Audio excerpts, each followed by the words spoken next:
Hi, this is Suzanne Thompson. I am currently doing my internship for Sacramento County CPS in informal supervision.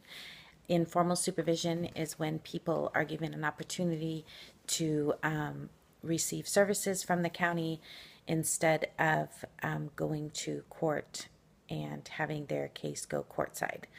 And so this week I would like to talk about mandatory reporting. In the state of California, we are required. We are obviously mandatory reporters, and there's several other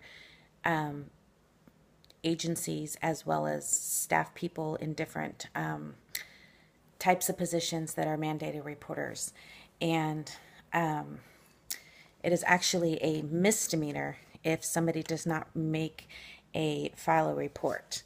My agency's protocol is it doesn't have to be a staff person that does the report, but if you are the person with the firsthand knowledge, then you are required to make the report.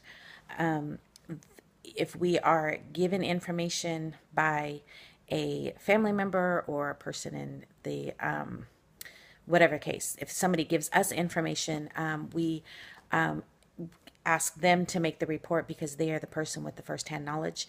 And when we make the report for them, then we're asked multiple questions that we may not know the answers to. So we always have the person that's giving us some information make the report. We can help them by, contacting the kids line, the emergency reporting line. If there, sometimes it's hard to get through, so we can help them through that process of getting through to the emergency response workers. Most of our calls, the majority of our calls come from neighbors, family members, or teachers. The people can also make a report directly to law enforcement, and or they can make a phone call to our emergency hotline. As far as any fears that I have had or have regarding making a mandated report, I don't have any currently. I understand that how important it is. One of the things that they train us in mandated reporting in my job my current job, I also work at CPS as my day job.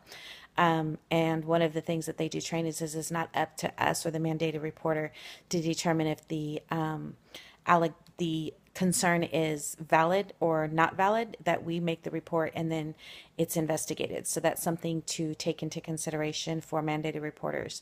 I know sometimes I've heard that teachers have tried to make a determination on whether or not the information they've received from a child is valid or not valid, and they are being trained now that it is not up to them to make that determination whether it's valid or not, but they are required to report it, and then it's up to the emergency response team and investigators to determine its validity.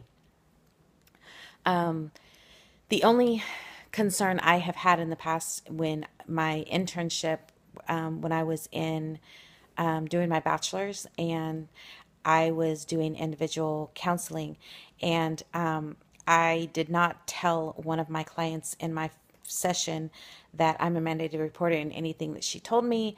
I did tell her that everything she told me would be confidential, but I didn't tell her that anything she told me, if there was any kind of abuse reported in our sessions, that I am a mandated reporter and I would have to report that.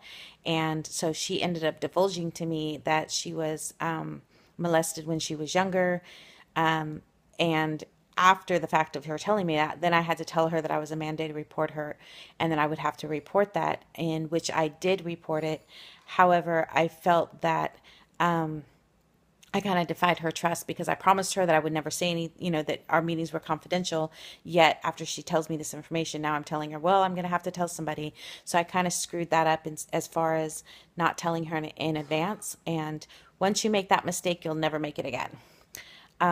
My concern about telling people that you're a mandated reporter is that they won't be honest with you and tell you if they're being hurt physically or sexually. But that's a choice that you have to remember, that's a choice that they're making not to say anything. And for the most part, it usually comes out with other people that they may be close to and have a closer relationship to if they don't necessarily divulge it to you. I think mandated reporting is absolutely necessary because there's many people who work with children who they have a closer relationship and would be better suited for the child to divulge the information to and share in confidence. And the good thing is that even if the reporter does report it, they do have to give their name, but their name is kept in confidence, and nobody ever knows who the person reporting it is. So that's